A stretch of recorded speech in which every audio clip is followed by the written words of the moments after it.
Hello and welcome to a new video from Holyhead Breakwater here on Anglesey. And there used to be a little railway that ran along here, used class 01 shunters up until about 1980, and I think this is the old engine shed. Despite the modern roof, it has got stone walls. Found a photograph that shows that turret behind, and straight away found some old tracks.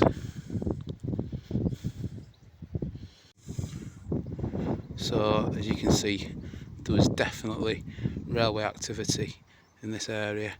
This was definitely the engine shed. So you can definitely see where the windows have been breeze blocked up, but there is old stone there, and like I say, there is a photograph that shows that turret behind and names this as the engine shed. So I think there was tracks that ran along this gravel road past these buildings that led onto the actual pier at one point. So at the end of the engine shed, I don't know if this was some form of loading dock or place where they would get onto the engines or not. It's certainly the right sort of height for a platform. I don't know what this place is at the side here with the turret. If I find out, I'll put it on the screen.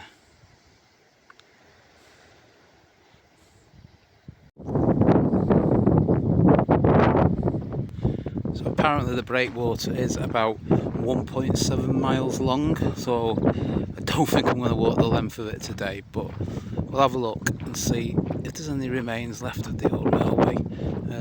I think this is still the track bed that led to it. The engine shed is just behind me now.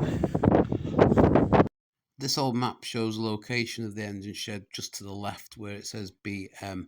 We're following the track bed, which is the line that goes above that towards the top edge of the map. So by the 1840s, with the increased traffic and the coming of the railways, the port at Holyhead was overcrowded and needed expanding. To do this, a breakwater was built to extend the area of sheltered anchorage for boats. So this map from Rail Map Online shows the route of the Breakwater Railway, which is the green line running left to right. The breakwater, which is the largest in the UK, was built from stone from the nearby Holyhead Mountain, and it was brought by rail from the quarry to the site, which was why the railway was built in the first place. Between 1845 and its opening in 1873, some 7 million tonnes of stone was brought from the quarry. The line would remain open until around 1980, where stone was brought to maintain the breakwater using these two class 01 shunters. So that's the usual style of railway gate post that you see quite often. So I'm assuming the railway must have run along this section here. We'll have a walk and see if there's any relics left. And I just walk a few feet and found another section of track. So there's definitely once a railway running along this breakwater, or running along this section of it anyway. The breakwater consists of two walkways at different levels. There was reputedly a railway line on the top level as well as the main line on the bottom level. There was also in later years a travelling crane that utilised a single track on each level. So walking along the lower level, find more or less straight away this section of concrete, which I presume must have been the track bed for either the railway line or for the travelling crane. So as I carried on along the breakwater, this line of stone continued for quite a distance. So there is evidence of, they look like refuges like you find in railway tunnels. So I don't know how many lines there was because it's quite a wide area this. So as I went further along, there was quite a thick layer of ballast along the edge of the wall for the upper level, which just adds to the intrigue as to what this line actually sat on. And again, as I went further along, there was more evidence of these possible refuges. So as I continued along, still had the ballast and the line of stones, and then a bit further on, there was evidence of wood. So it's really intriguing just to what this line must have sat on. I was then faced with a section of parallel wood sections. So if you know anything about what this line was laid upon, please put it in comments because I can't find any reference to it anywhere. I did eventually come across a sleeper, a possible sleeper, with evidence of a track pin as well. There was also bits like this on the ground as well, possibly a fragment of rail that's now rusted since the line closed. Finally got a sleeper here with the remains of track pins in it. So the railway came this far up at least, not far now from the lighthouse, up at the end. So apparently originally the track was laid to broad gauge, and then in around 1913 it was relayed to standard gauge.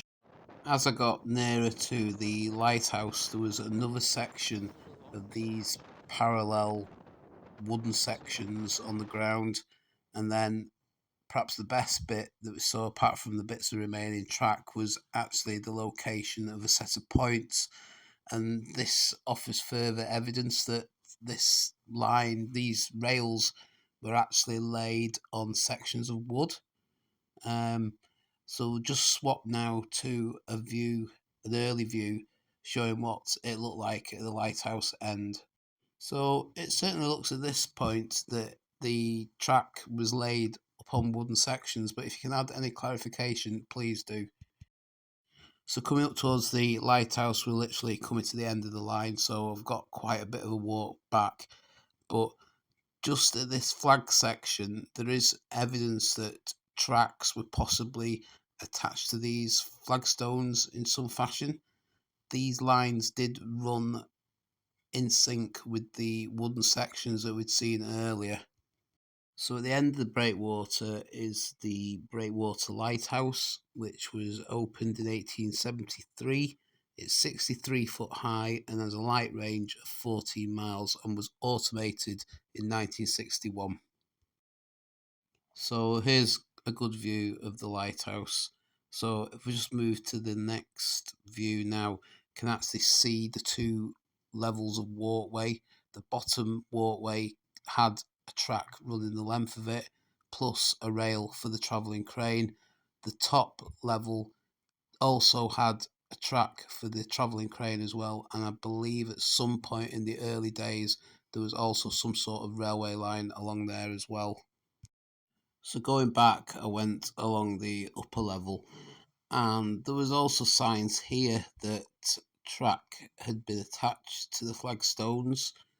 There was certainly a line that ran along the wall, which would have been for the former crane. So walking along the top level, it certainly gives you a good vantage point to look down on the area where the points were located on the lower level.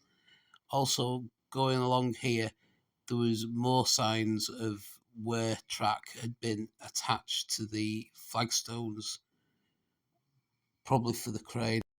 So also from the upper level, got a good view of the breakwater snaking its way back towards land, and also of Holyhead Mountain, where the stone was quarried that was used to build the breakwater. The line along the breakwater originally linked up to the quarry on the mountain. Going back along the top level, there was more signs of where track would have been attached. Going back to the two shunters, they arrived around 1967.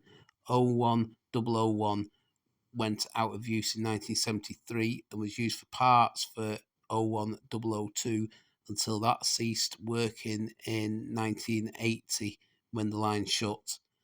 Both locomotives were scrapped on site around 1982.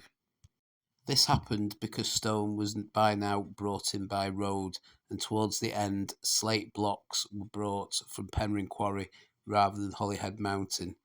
As far as I can make out, the line was never actually attached to the UK main network, and it was always run on an industrial basis rather than a passenger basis. As you get back towards the end of the breakwater, you can see an example of one of these wooden sections that the track possibly sat on. Anyway, that is the end of our look at the Holyhead Breakwater Railway. I hope you've enjoyed the video. If you have, please give it a like and subscribe to the channel. Thanks for watching, and I'll see you on the next video.